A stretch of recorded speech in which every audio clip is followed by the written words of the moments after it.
Hello बच्चों, क्या हाल चाल? सब बढ़िया। अब बच्चों हम लोग न्यूटन्स लॉज ऑफ मोशन का सेकंड वीडियो लेके आए हैं। फर्स्ट वीडियो में हम लोगों ने थोड़ा सा इंट्रोडक्शन देखा, न्यूटन्स फर्स्ट लॉ को देखा, ठीक है। अब हम न्यूटन सेकंड लॉ पे चलेंगे। न्यूटन सेकंड लॉ बहुत ही इंपॉर्टेंट टॉपिक है बच्चों, ठीक है। इस पे भी कमांड करना है हमें। वैसे मैं तो यही कहता रहता हूँ, पिछली बार भी यही कहा था कि न्यूटन्स लॉ पे कमांड करनी है, फिजिक्स जाननी है। हाँ, ये बात तो सही है, मगर ये कुछ ज़्यादा ही है। समझ लो कि इस पे हमें ज़्यादा वर्क करना है, ठीक है। अच्छे से समझना है, अच्छे से कंसेप्ट को अपने समझना है, ठीक है। आंखें खुली रखिएगा, कान खुले रखिएगा, ठीक है, क्योंकि खुला रहेगा, खुले दिखेगा तो सब कुछ समझ में भी आता है, ठीक है।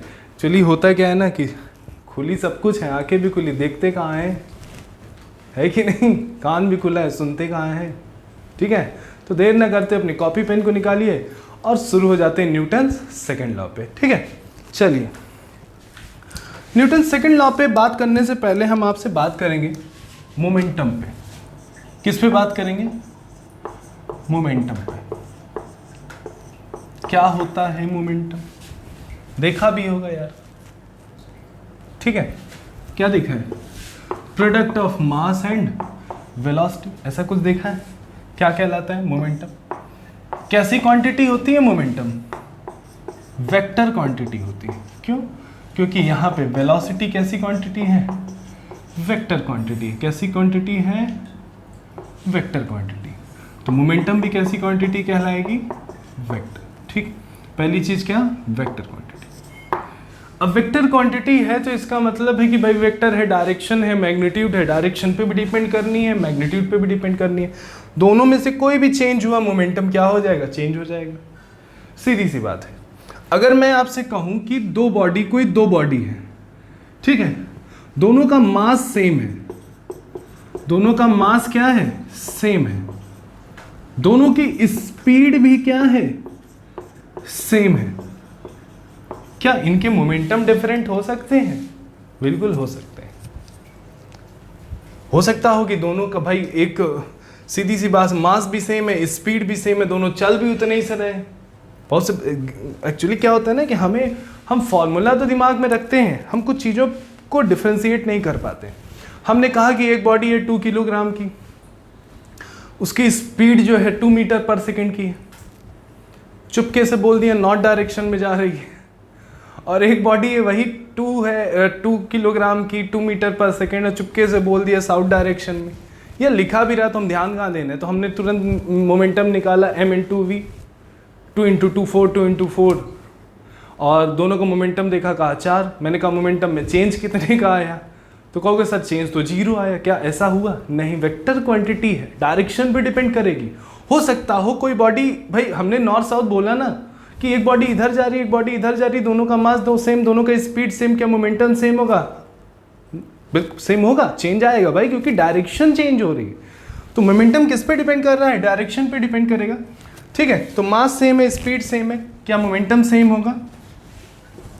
नहीं। कैसी कंडीशन आ जाएगी? डायरेक्शन की। कैसी कंडीशन आ जाएगी? डायरेक्शन, क्योंकि डायरेक्शन क्या हो रहा है? चेंज हो सकता है, ठीक। नेक्स्ट चलते हैं, तीसरी बातें अगर हम करते हैं। तीसरा, क्या मोमेंटम फ्रेम ऑफ रेफरेंस पे डिपेंड करेगा? मोमेंटम फ्रेम ऑफ रेफरेंस पे डिपेंड करेगा? तो बिल्कुल डिपेंड करेगा। अगर हम समझते हैं, सपोज कीजिए, सिचुएशन को समझते हैं। ये कार है, बिल्कुल बैठे हैं, आगे ड्राइवर साहब है भाई, गाड़ी को चला रहे हैं, और पीछे बैठे हुए हैं हम भी। गाड़ी चल रही है 100 किलोमीटर/आवर से, इससे नीचे की तो बात ही नहीं होगी कि नहीं, क्योंकि हम बहुत तेज चलाएंगे गाड़ी को। हमने एक ऑब्जर्वर है जो ऑब्जर्व करके चीज़ों को बताएगा। फिजिक्स में बच्चों क्या है ना, अगर अच्छी फिजिक्स सीखनी है ना तो एक भैया जी बना लो, मतलब मैं तो हमेशा कहता हूँ कि ऑब्जर्वर बना लो, उसे से सारी चीज़ पूछो ना, वो सब कुछ बताएगा, ठीक है। अब देखो, मैं इससे पूछा, भैया ऐसा फ़ोन लगा के पूछा, मैंने कहा भैया तेरे को क्या दिख रहा है, या इसका मास भी हम कुछ न्यूमेरिकली हम देख लें तो ज़्यादा अच्छी बात है। मान लीजिए ये जो पीछे जो बैठे हुए हैं, या हम मान लेते हैं कार का ही मास मान लेते हैं 1000 किलो है, ऐसा कुछ है। या कार की बात क्यों कर रहे हैं हम, मान लीजिए जो पर्सन इसमें बैठा है ये पीछे वाला 60 kg का है, पीछे वाला 60 kg का है। हमने उससे पूछा अच्छा ये बताओ, ये जो तुमको दिखाई दे रहा होगा पीछे कोई बैठा है, इसका मोमेंटम कितना है? तो तुरंत कहेगा हाँ सर हाँ ऐसा है, ये जो बैठा है ना पीछे वो 100 किलोमीटर पर घंटे से जा रहा है, 100 किलोमीटर पर आवर से जा रहा है, उसका मास 60 kg है, तो मास इंटू वेलोसिटी कर दीजिए, मोमेंटम कुछ ना कुछ आएगा कि नहीं आएगा? कहाँ से? ग्राउंड से वो देख के बता रहा है, फोन पे बात हो रही, वो कह रहा है कि ये जो आदमी बैठा है इसकी स्पीड, भाई कार में अगर कोई बैठा है ऐसे जा रहा है सामने से, तो हम क्या कहेंगे भाई जो कार की स्पीड हो गई उसकी स्पीड है, ये कहेंगे इतनी तेज से गया ये। तो हमने अगर कहा कि इसकी स्पीड, इसका मोमेंटम कितना होगा, तो सीधी सी बात है, कहोगे सर इसका मास 60 है, इसकी स्पीड 100, मल्टीप्लाई कर दीजिए, मोमेंटम मिल गया। एक तरीके से आप मल्टीप्लाई तो कर ही सकते हो, उसमें कोई बहुत बड़ी बात नहीं। अब मैंने क्या किया, जो ड्राइवर था मैंने उसको फ़ोन किया, मैंने पूछा तेरे को क्या दिख रहा है? तो पीछे मुड़ के देखता है, कहता है इसका मास तो 60 kg है, मेरे को पता है क्योंकि कल तौलवाया था इसने, मगर ये तो बैठा हुआ है, रेस्ट पे है, स्पीड कितनी है? 0 है, मोमेंटम कितना होगा? 0। सिचुएशन तो एक ही हो रही है ना, मगर एक बाहर खड़े हुए इंसान से हम पूछ रहे हैं तो वो तो कुछ और बता रहा है, और अंदर वाले से किसी से पूछ रहे हैं, ऑब्जर्वर्स पूछे, वो कुछ और बता रहा है। इसका मतलब क्या है कि जैसे ही मेरा फ्रेम ऑफ रेफरेंस सेम हुआ, मतलब जैसे ही मेरा प्लेटफॉर्म चेंज हुआ, कहानी कुछ बदल से जाती है, कहानी कुछ बदल से जाती है। ऐसा होता है, समझ गए? तो मोमेंटम किस पे डिपेंड करेगा? मोमेंटम की बातें आती कैसी क्वांटिटी, वेक्टर क्वांटिटी, डायरेक्शन पे डिपेंड करेगी, मैग्नीट्यूड पे डिपेंड करेगी, दोनों में से कोई भी चेंज होगा वो चेंज होगी, ठीक है? दोनों में से कोई एक भी चेंज होगा तो भी चेंज होगा। मास सेम है, स्पीड सेम है, क्या मोमेंटम सेम हो सकता है? बिल्कुल नहीं हो सकता, क्योंकि हो सकता मे भी केस ऐसा बन जाए कि इसमें डायरेक्शन चेंज हो जाए। अगर हम बात करते हैं फ्रेम ऑफ रेफरेंस की, तो मोमेंटम डिपेंड कर रहा है फ्रेम ऑफ रेफरेंस पे, तो बिल्कुल कर रहा है, बिल्कुल कि मोमेंटम क्या है, फ्रेम ऑफ रेफरेंस पे डिपेंड कर रहा है, जैसे कि मैंने आपको दिखा दिया, नोट कर लीजिएगा।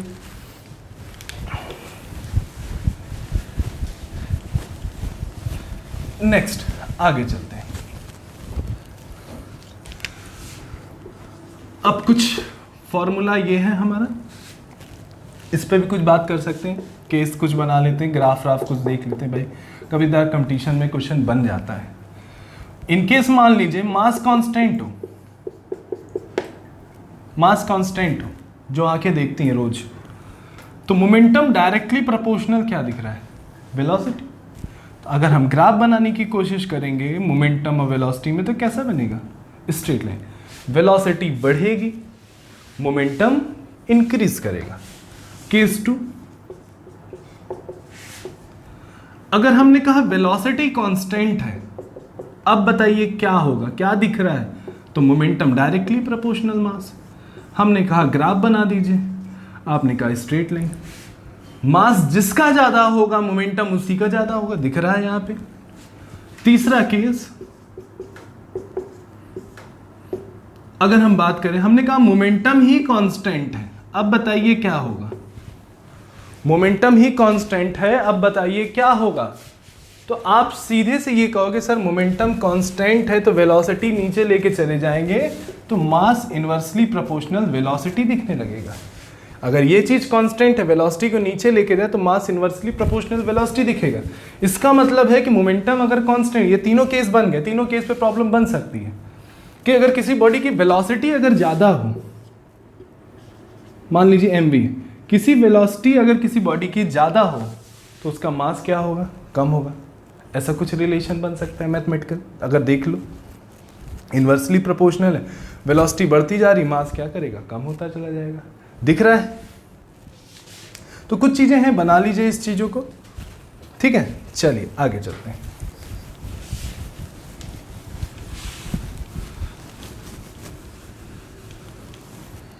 चलो भाई, अब आती है बात सेकंड लॉ की, ठीक? समझते हैं क्या है? सीधा सा फंडा, लिखवाने से पहले चीजों को देखते हैं। बॉडी है, चल कितने से रही है। कुछ देर बाद हमने देखा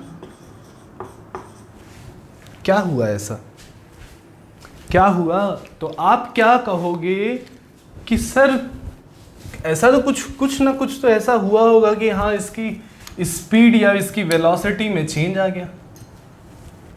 अब देखिए कैसे चीज़ों को समझिए, कनेक्ट करिए, दिमाग आएगा वेलोसिटी में चेंज आया, वेलोसिटी में चेंज आया, कारण कौन था। तो दिमाग में ये आया कि यार एक्सेलरेशन पढ़ते हैं ना, एक्सेलरेशन का फॉर्मूला ही क्या होता है, चेंज इन वेलोसिटी अपॉन समय तो बदलता ही है ना, समय किसके लिए रुका है, समय तो चेंज ही होगा, तो अपॉन चेंज इन टाइम लिखो चाहे टाइम ही लिख लो। तो इसका मतलब ये है कि एक्सेलरेशन के कारण वेलोसिटी में क्या आता है, चेंज आता है। तो मैंने समझा कि यार इसकी वेलोसिटी बदल गई, इसका मतलब है कि इसका मतलब बॉडी एक्सेलरेटेड मोशन या एक्सेलरेशन पा गई है, और एक्सेलरेशन पा गई है इसका मतलब ये हमें समझ में आ गया कि एक्सेलरेशन अगर पा गई है तो लग उस पर क्या रहा है, फोर्स लग रहा है, जिसके वजह से एक्सेलरेशन मिल रहा है, जिसके वजह से वेलोसिटी चेंज हो रही है।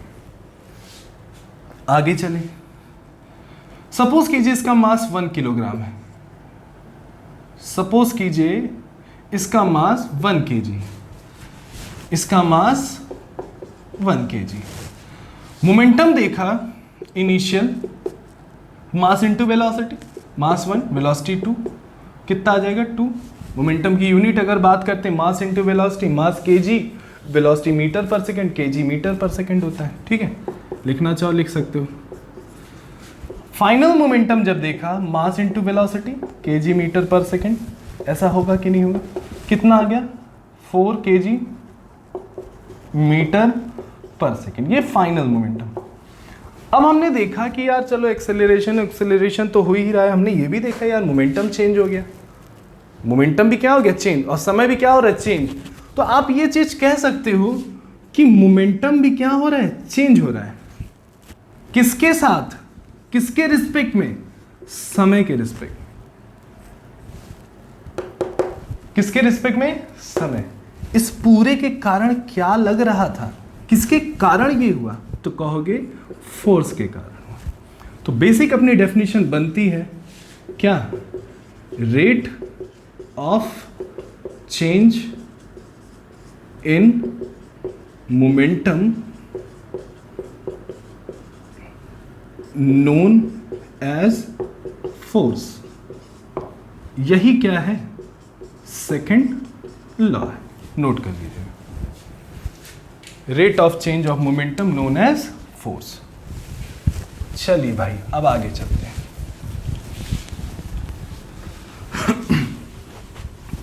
चलो अब बात ये आती है कि सर अगर हम बेसिकली आपसे अगर हम पूछे ना, अगर देखो होता क्या है कि भाई जब पढ़ाते रहते हैं हम लोग क्लास में रहते हैं, ऐसा पूछा हमने कि न्यूटन्स लॉ बताइए, तो अधिकतर बच्चों की दिक्कतें क्या होती है ना कि वो फॉर्मूला को ही बोल देते हैं कि सर यही है। जैसे अगर मैं पूछूं कि न्यूटन सेकंड लॉ बताइए, तो बच्चे क्या कहते हैं, force is equal to mass into acceleration known as Newton second law. Newton ने कभी मास इनटू एक्सेलरेशन तो नहीं कहा था, कहाँ से न्यूटन सेकंड लॉ हो गया। मास इनटू एक्सेलरेशन होगा ये तो पता है, जो न्यूटन ने कहा था उसी से होगा, मगर एक कंडीशन है, जब वो कंडीशन फुलफिल होगी तो होगा ना। तो कहाँ से न्यूटन सेकंड लॉ वो हो गया। न्यूटन ने तो बस ये बोला था ना, किसी बॉडी पे फोर्स लगता है तो उसका मोमेंटम चेंज होता है, बस इतना बात बोला था। देखिए कोई भी अगर लॉ है ना तो इसकी बारीकियों पे जाए, उन्होंने क्या स्टेटमेंट दिया इस पे बात किया कीजिए। अगर ऑप्शन बना के आ जाए कि न्यूटन सेकंड लॉ है और फर्स्ट सेकंड थर्ड ऐसे बोल दे कि रेट ऑफ चेंज ये फोर्स इज इक्वल टू, आधे ज़्यादा बच्चे F is equal to M A मार के चले आएंगे। ऐसा नहीं है। देखिए अब हमको पता है कि momentum is equal to M into V होता है, ठीक, हमने समझा इस चीज को, मोमेंटम एम इंटू वी होता है, अच्छी बात है भाई। फोर्स जो होता है वो rate of change of momentum, ठीक, अच्छी बात है। मोमेंटम कितना है, एम वी है, मोमेंटम कितना है, mv है। अब इस फॉर्मूले में अगर ध्यान से देखो, दो लोग हैं, फोर्स दिख रहा है ना, mv दिख रहा है, क्या दोनों नहीं चेंज हो सकता? क्योंकि हमारी आंखों ने तो बस देखा है, मास को बदलते कभी देखा ही नहीं है, क्योंकि उतना तेज हम चल ही नहीं सकते। इसका छोटा सा एग्जांपल अगर आप ध्यान से देखो तो मैं आपको समझाऊं, मास बदलता है कि नहीं बदलता है? बस किताबों में देखा होगा, सुना होगा कि हाँ भाई रॉकेट ऊपर जाता है तो मास बदलता है, बस सुना है, महसूस करा है कभी? तो देखिए महसूस कैसे करोगे। मान लो एक स्कूटी में कोई लड़का लड़की बैठा लो, लंबे लंबे बाल, सुंदर सी है बिल्कुल, 10 किलोमीटर पर आवर से जा रही है, ऐसे ऐसे करते जा रही है। मैंने आपसे एक क्वेश्चन पूछा, मैं बार बार आपसे क्वेश्चन पूछूंगा, आप आंसर बताना। मैंने पूछा कि ये बताओ क्या क्या देख पाए। मैंने कहा स्कूटी किस कलर की थी? कहा आपने कहा सफेद कलर की। मैंने कहा लड़की किस कलर का कपड़ा पहनी थी? कहीं लाल कलर का पहनी थी। चलो ठीक, इतनी बात पे रुक जाते हैं, मजा बहुत आ रहा होगा। अब मैंने कहा कि वो गाड़ी 50 किलोमीटर पर घंटे से चली। अब आप क्या कहोगे? आपका आंसर चेंज हो जाएगा। सफेद रंग की स्कूटी दिखी तो हो सकता है आपका लाल कलर का कुछ पहनी थी, गई। पहले बता सकते थे कि टी शर्ट पहनी थी, कुछ गया। मैंने कहा कि आप 100 किलोमीटर पर घंटे की रफ्तार हो गई, तो आपने कहा कि हाँ सर सफेद रंग की स्कूटी यहां से गई। ठीक, कौन बैठा था ये भी नहीं बता पाओगे। मैंने कहा यही रफ्तार 500 किलोमीटर पर घंटे हुई, तब आपका आंसर चेंज होने लगेगा। आप कहोगे सर यहां से एक 2 व्हीलर गई, ऐसा कुछ कहोगे।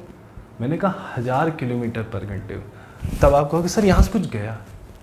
तो मास अगर आप देख रहे हो ना, जिस चीज को आप डिस्क्राइब कर रहे थे, ये कैसे चेंज हो रहा है देख रहे हैं, एनर्जी। फिर कहोगे सर यहां से कुछ गई, क्या गई? एनर्जी गई, बहुत ज्यादा स्पीड हो जाएगी। तो होगा कि नहीं होगा? आइंस्टीन ने कहा भी है ना कि स्पीड ऑफ लाइट, तो मास कन्वर्ट हो जाएगा एनर्जी में। कहा था कि नहीं कहा था? खैर उसके बारे में बाद में बातें होंगी।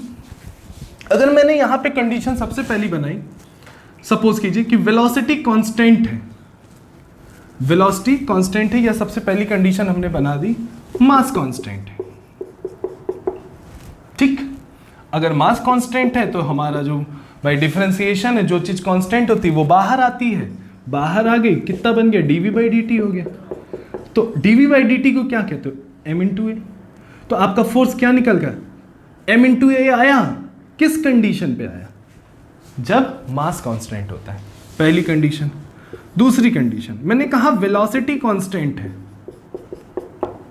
ठीक है, जो चीज कांस्टेंट है डिफरेंशिएशन के बाहर आएगी, आ गई बाहर, क्या दिखाई दिया? dm/dt। देखिए फोर्स कुछ और हो गया कि नहीं हो गया? यहाँ पे मास समय के साथ क्या हो रहा है? चेंज हो रहा है। ये रॉकेट प्रोपल्शन में आपने देखा होगा, मास क्या होता है? चेंज होता जा रहा है। तो अब न्यूटन सेकंड लॉ की अगर बात किया जाए, दोनों कंडीशन को हम समझें, तो दोनों कंडीशन के अकॉर्डिंग अगर हम देखें तो न्यूटन सेकंड लॉ सही में क्या है? mdv/dt plus v dm/dt। जो भी कंडीशन होगी, मास कांस्टेंट, वेलोसिटी कांस्टेंट, जो भी कंडीशन होगी, यहां से आपको रिजल्ट मिलेगा। ये क्या है? सेकंड लॉ है। समझ गए? गलती याद से नहीं होगी, नोट कर लीजिएगा। ठीक, चलो भाई,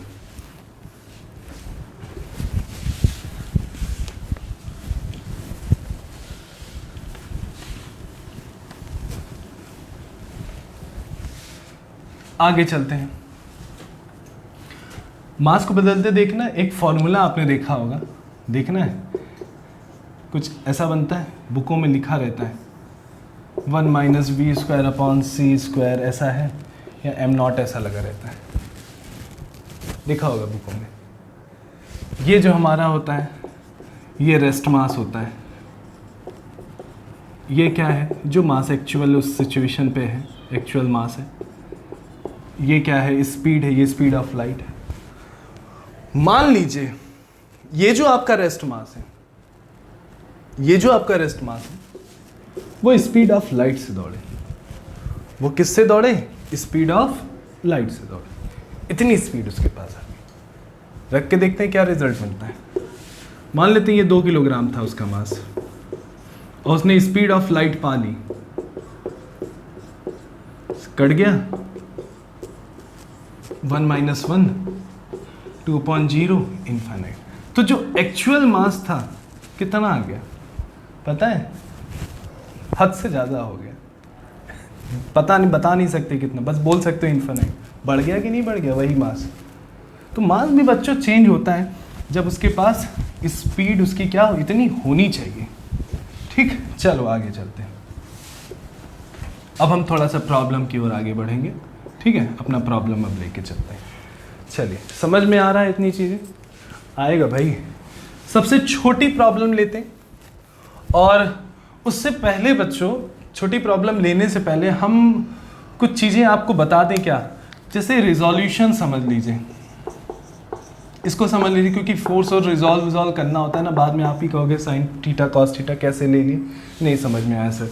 देखो कैसे, जैसे सपोज करो एक बॉडी है ना, फोर्स उस पे एक्स पे लग रहा है ना वाई पे लग रहा है, उनके बीच लग रहा है। हमने बताया कितने एंगल पे लग रहा है, थीटा पे लग रहा है।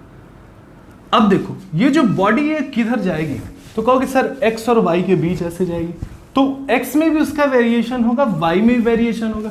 अगर मैं कहूं कि एक फोर्स है वो x डायरेक्शन में लग रहा है, तो आप क्या कहोगे? ये बॉडी सर x डायरेक्शन में जाएगी।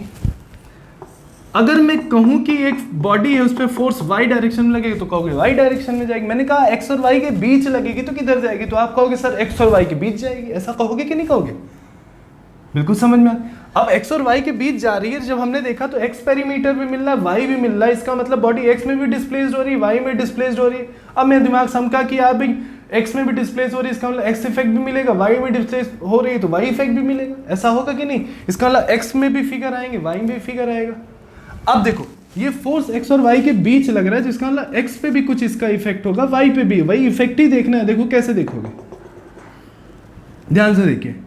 अगर मैं बात किया, इस पूरे की वैल्यू कितनी है? f है, नाम दे देते हैं ABC। मैंने कहा sine theta is equal to क्या होगा, तो आप कहोगे सर परपेंडिकुलर अपॉन हाइपोटेन्यूज। तो AB इज इक्वल टू कितना हो जाएगा? f sine theta. होगा कि नहीं होगा? मैंने कहा कॉस थीटा कितना होगा, तो कहोगे सर बेस अपॉन हाइपोटेन्यूज। तो बेस कितना, BC की वैल्यू कितनी आएगी? f cos theta. आएगी कि नहीं आएगी? तो हम आपने ये चीज समझा कि जो AB है y, एक तरीके से ये y तो है, इसकी वैल्यू कितनी आई?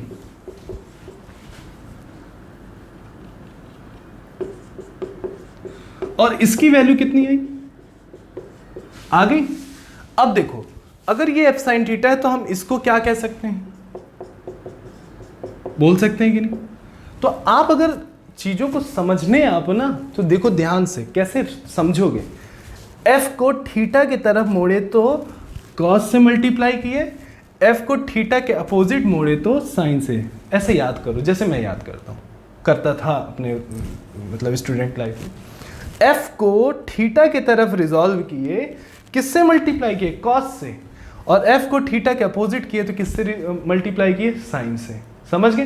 तो किसी भी चीज को अगर थीटा की तरफ रिजॉल्व करोगे तो cos से मल्टीप्लाई करना, थीटा का अपोजिट करोगे तो किससे मल्टीप्लाई करोगे? साइन से मल्टीप्लाई करना। ठीक है, चलो इतनी चीज समझ गए। देखो आगे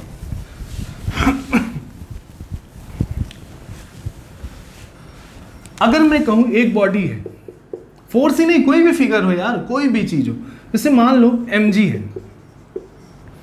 बहुत से बच्चों की दिक्कत होती है क्योंकि हमारा ये जो वीडियो है ये हम क्लास 11 के बच्चों के लिए भी बना रहे हैं, तो उनके बेसिक्स बड़े कमज़ोर होते हैं, तो इसलिए हम सब चीज़ें हम बताने की कोशिश करेंगे।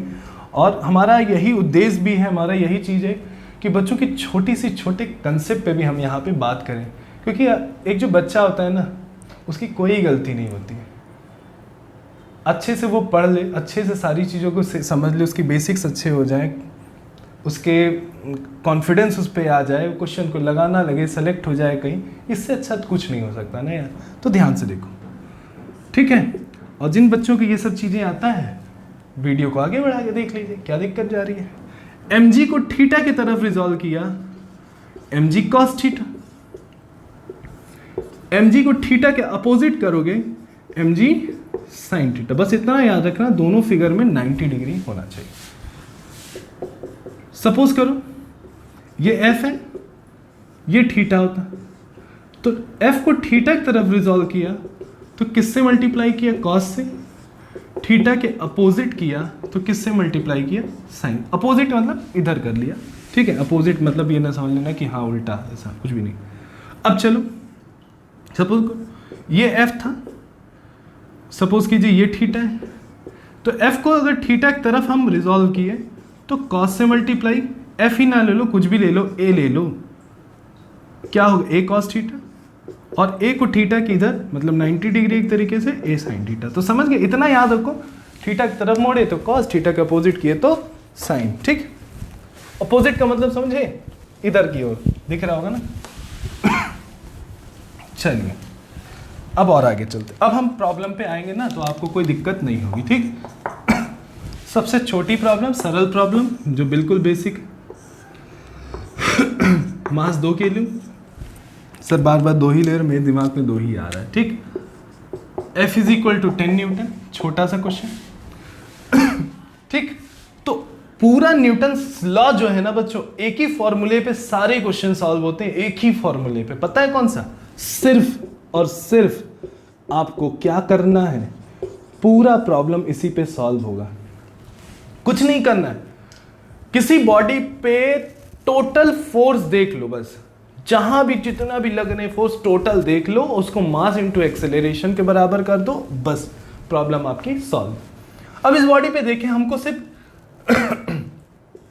इसकी बॉडी का एक्सेलरेशन इधर है, हमने ये देखा कि जिधर एक्सेलरेशन हो रहा है उस तरफ अगर नेट फोर्स अगर हम देखें तो नेट फोर्स कितना लग रहा है, 10 न्यूटन, और net force is equal to क्या होगा, मास इनटू एक्सेलरेशन। तो हमारा एक्सेलरेशन कितना आ गया, 5 मीटर पर सेकेंड स्क्वायर आ गया।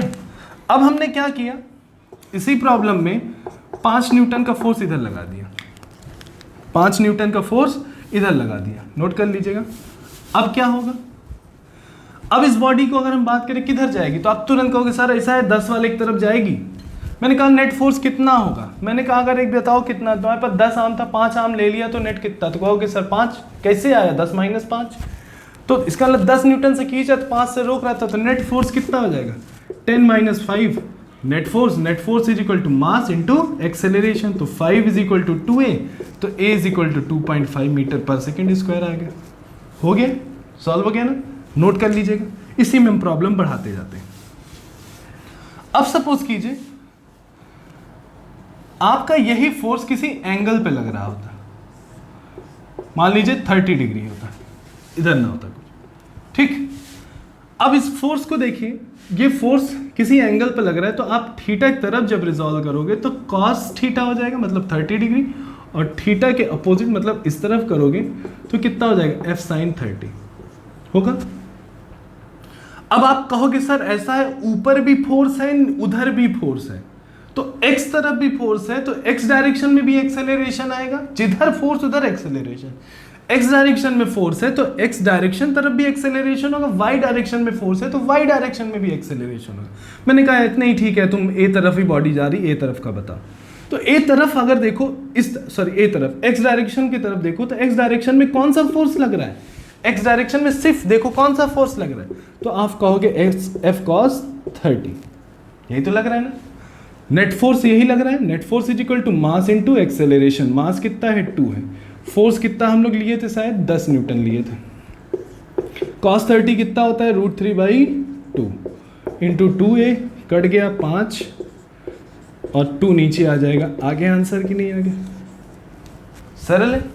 अब हम एक फोर्स इधर भी बढ़ा देते हैं, मान लो यार 60 डिग्री पे लगा देते हैं, मान लो ये कितना है, 5 न्यूटन है।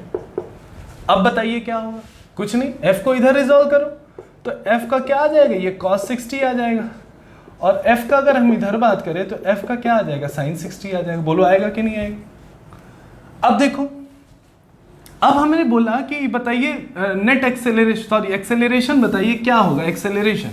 तो आप कहोगे सर f cos 30 खींच रहा है और पीछे से f cos 60 रोक रहा है, तो f cos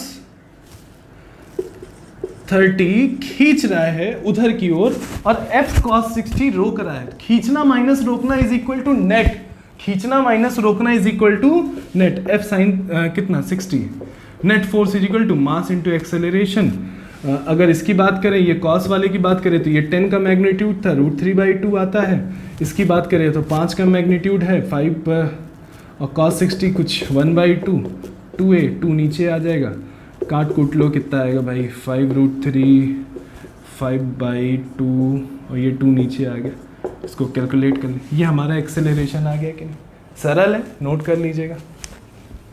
चलिए आगे चलते हैं।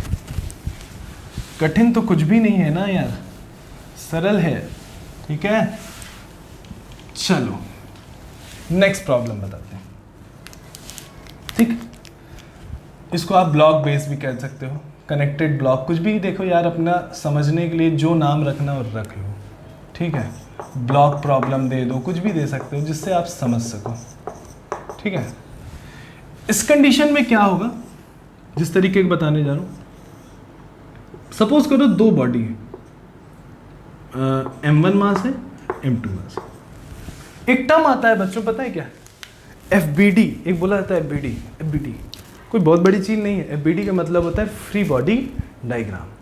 फ्री बॉडी डायग्राम, देखो फ्री बॉडी डायग्राम को समझो कैसे, क्या है, बनता कैसे।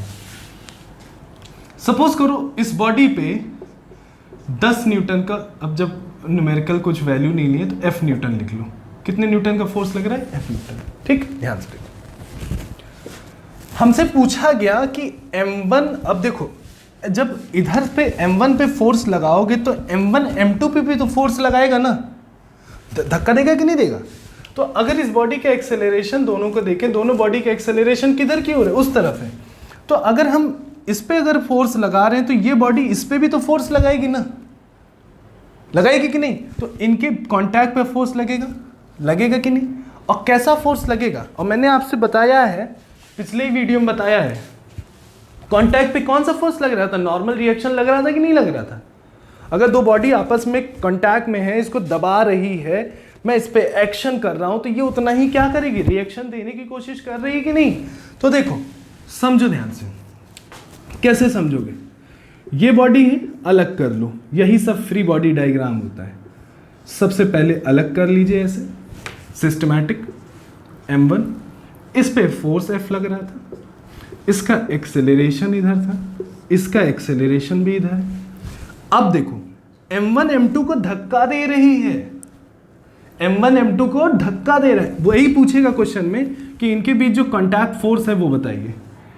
तो अब आप खुद से सोचो, बस कोई बुकिश वुकिश नहीं, सोचो। M1 M2 को धक्का दे रही है तो M2 किधर जा रहा है? इधर। M2 इधर जा रहा है ना, ऐसे जा रहा है। तो M2 जब इधर जा रहा है तो कोई ना कोई फोर्स लग रहा होगा कि नहीं, जो उसको उधर ले जा रहा है। यही कांटेक्ट फोर्स है। मान लेते हैं कितना? R1। अब M1 M2 पे R1 फोर्स लगा रहा है तो M2 पे तो उस पर कितना फोर्स लगाएगा? R1 ही फोर्स तो लगाएगा, सेम फोर्स लगाएगा। एक्शन रिएक्शन एक तरीके से कह सकते हो। दिख गया इतना? समझ में आ गया इतना? ठीक। अब इसको ऐसे काट लो, जो ये मैं काटना बता रहा हूं ना, इसी को फ्री बॉडी डायग्राम कहते हैं। अलग से बना लो। कौन सा फोर्स दिख रहा है? जो दिख रहा है वही उठा के वहां पे सीधे रख लो। ऐसा हुआ। इसको देखो, M1 फोर्स क्या लग रहा है? F, और रिएक्शन R1, और ये एक्सेलरेशन दिख रहा है। अब देखें, जब भी इस तरीके की प्रॉब्लम आएगी तो सबसे पहला काम, कभी गलती मत करना, सबसे पहला काम क्या करना कि एक्सेलरेशन निकालना। क्या निकालना? एक्सेलरेशन। तो दोनों बॉडी को सबसे पहले एक मान लो, या तो एक काम करो, इस पूरे सिस्टम पे अगर देखो तो कितना नेट फोर्स लग रहा है? तो आप कहोगे सर F फोर्स लग रहा है। किस पे लग रहा है? दोनों पे लग रहा है। तो दोनों पे लग रहा है तो सर नेट मास कितना हो गया? M1 प्लस M2 इंटू क्या? A। तो एक्सेलरेशन कितना आएगा? F upon M1 plus M2। ये आ गया ना? R1 और R1 फाइंड करने में आसानी होगी। अब देखो, एग्जामिनर हमसे यही कह रहा था कांटेक्ट फोर्स, तो मतलब एक तरीके R1 पूछ रहा था। इसी सिचुएशन को देखो, अगर मैं कहूं कि R1 की वैल्यू बताइए, तो आप देखो इस बॉडी पे नेट फोर्स कितना लग रहा है? R1 दिख रहा है, जो आंखों से दिखे वही बोलो। क्या दिख रहा है? R1 दिख रहा है ना, ठीक। Net force is equal to mass into acceleration. Acceleration कितना आया? देखो लिखा है ना, मिल गया कि नहीं R1? अब आपके दिमाग में खुजली होगी, सर ये बताइए नीचे वाले से सॉल्व करें, क्या वही आंसर आएगा? अरे क्यों नहीं आएगा भाई, वही R1 तो यहाँ भी लिखा है, तो क्यों नहीं आएगा? आएगा, बिल्कुल आएगा। इसको मिटाएं तो हम दिखाते हैं उसको भी।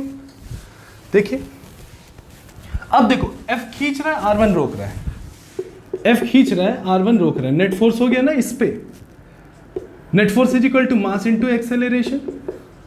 एक्सेलरेशन कितना आया है? Fm1 plus m2। हमें क्या चाहिए? R1 चाहिए ना, F को उधर कर लो तो R1 की वैल्यू कितनी होगी? F m1 minus F upon m1 plus m2। थोड़ा सा लंबा हो गया, उसको सरल है सॉल्व करना, इधर एलसीएम ले लो।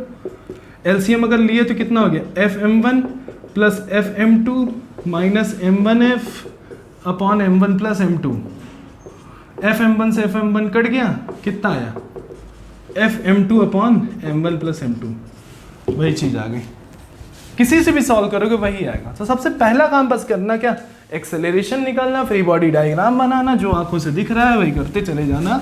अब चलो हम आगे चलते हैं, इसी पे हम आज बात करेंगे। आज जो वीडियो जो एंड है इसी पे है, नेक्स्ट जो होगा वीडियो हमारा प्रॉब्लम बेस पे होगा, ठीक है। चलिए अब हम क्या करेंगे,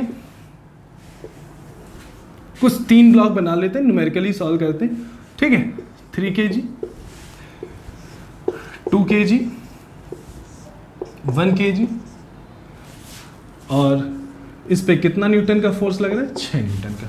सभी के बीच कांटेक्ट फोर्स बताना, 2-3 का कांटेक्ट है, 1-2 का कांटेक्ट बताना है, ठीक है। चलो देखते हैं क्या करना है। सबसे पहला काम क्या करना है? नेट फोर्स कितना लग रहा है? 6 पूरी बॉडी पे लग रहा है, पूरी बॉडी पे लग रहा है। तो net force is equal to net mass. Net mass 3 2 5 1 6 into acceleration. तो एक्सेलरेशन कितना आ गया? 1 मीटर पर सेकेंड स्क्वायर। बोलो समझ में आ गया? फोर्स पूरे सिस्टम पे, ये पूरा जो सिस्टम है इस पे कितना फोर्स लग रहा है? 6 न्यूटन का फोर्स है, और 6 न्यूटन का फोर्स लग रहा है। Force is equal to mass into acceleration. आ गया ना एक्सेलरेशन। अब क्या करो? अलग करना शुरू करो। सबका एक्सेलरेशन किधर होगा? होगा 3 kg, इसको अलग कर लो 2 kg, इसको अलग कर लो 1 kg, और फोर्स इस पे कितना लग रहा है? 6 न्यूटन। शुरू हो जाओ, जो महसूस हो रहा है वही शुरू हो रहा है। कुछ ऐसा नहीं कि हाँ ऐसे लग रहा है वैसे लग रहा है, जो दिख रहा है वो हम करेंगे। 1 kg 2 kg पे फोर्स लगाएगा, लगाएगा? लगा दे भाई। उतना ही 2 kg 1 पे लगाएगा, लगाने की कोशिश करेगा कि नहीं? अब बताओ, 2 kg 3 को धक्का दे रहा है, 2 3 पे फोर्स लगाएगा, और 3 उतना ही इस पे फोर्स लगाएगा। अच्छा दोनों का R2 ले लें, इसका नाम चेंज कर लो, चलो R1 लिख लो, क्या जाता है समझ में। अब बस देखो जो दिख रहा है, हमको कुल मिला के net force is equal to mass into acceleration करना, हमारी वैल्यूज आने लगे। ये हम गोला बनाए ना, यही है BD, काट लिया। इससे 3 kg को देखो, 3 kg पे कितना फोर्स लग रहा है? जो दिख रहा है वही बताओ, कितना फोर्स लग रहा है? R1 लग रहा है। क्या लग रहा है? R1। Net force is equal to mass, mass 3, acceleration 1, acceleration 1। R1 कितना आया? 3 न्यूटन। सरल है सर, ये तो मजा आ गया। इतना सरल है 3 है फिजिक्स, मगर पता नहीं क्यों कठिन बनाए हुए हैं। कुछ बच्चे कहेंगे सर ये तो सरल सरल प्रॉब्लम करा रहे हो इसलिए सरल लग रही है, बहुत उछल रहे हो। ऐसा कुछ नहीं है, कठिन भी आएगी ना तो देख लीजिएगा। अब देखो 2 kg को R2 धक्का दे रहा है, R1 रोक रहा है, खींचना माइनस रोकना, कुछ ऐसा। Net force is equal to mass into acceleration. R1 की वैल्यू 3, एक्सेलरेशन 1, R2 2, 3 उधर चला गया, कितना आ जाएगा? 5 न्यूटन। चाहे इससे भी R2 निकालो, 5 ही आएगा। 6 न्यूटन धक्का दे रहा है, R2 अपोज कर रहा है। Net force is equal to mass into acceleration. R2 की वैल्यू कितनी आ गई? 6 माइनस A, और A की वैल्यू 1 है। आंसर कितना हो गया? 5। आ गया कि नहीं आ गया? R2 मिल गया कि नहीं मिल गया? समझ गए बच्चों? तो आज हमने न्यूटन सेकेंड लॉ की बात की और कुछ एक प्रॉब्लम ले ली। अभी न्यूटन सेकेंड लॉ पे बहुत ही क्वेश्चन हमें करने, कम से कम बच्चों इस प्रॉब्लम पे, क्योंकि हमारा काम क्या है ना कि आपको बढ़िया से बढ़िया सिखाना है, और प्रॉब्लम जितनी ज़्यादा से ज़्यादा हम फेस करेंगे ना उतना हमारा कमांड होना जाएगा, हम पे कमांड शुरू हो जाएगा, हम ग्रिप में ले लेंगे उस टॉपिक को। तो प्रॉब्लम पे कम से कम मैं 3-4 वीडियो तो दूंगा ही दूंगा। अधिकतर क्या थ्योरी की वजह से आपको बहुत ज़्यादा पसंद होती है। आपको जब क्वेश्चन कराया जाता है, न्यूमेरिकल कराया जाता है तो उतना मज़ा नहीं आता, मगर मज़ा आएगा, देखिएगा। सीखना है तो देखना पड़ेगा। ठीक है, मिलते हैं नेक्स्ट वीडियो में।